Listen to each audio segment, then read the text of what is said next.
Sono stati circa 200 gli atleti al traguardo che hanno visto partecipare alla gara svoltasi a Ravanusa il 29esimo trofeo podistico ACSI Città di Ravanusa, per una delle edizioni più partecipate e spettacolari degli ultimi anni, che ha ospitato per la prima volta anche lo staff della Federazione Provinciale della Federazione Italiana Medici dello Sport.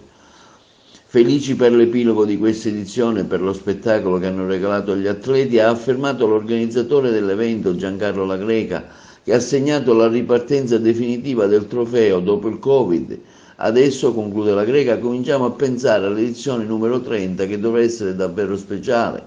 A vincere e scrivere il loro nome all'albo d'oro del tradizionale appuntamento di mezz'estate sono stati l'atleta del Burundi Bukuro Cosenza K42, vincitore quest'anno della classifica generale, compensata del Vivi Città tra gli uomini e Liliana Cibetta tra le donne. Al femminile altra vittoria netta, quella di Liliana Cibetta di Ravanusa, tra le più forti atlete master del panorama nazionale. Per lei il crono di 24 minuti e 31 secondi con un distacco netto di oltre 1,5 minuti dall'inseguitrice. Felice per questo successo voluto e maturato a casa mia, non era facile, sto preparando la maratona di Chicago e le gambe erano un po' imballate, ma è andato tutto per il meglio, grazie al meraviglioso pubblico che è tornato a seguire il trofeo.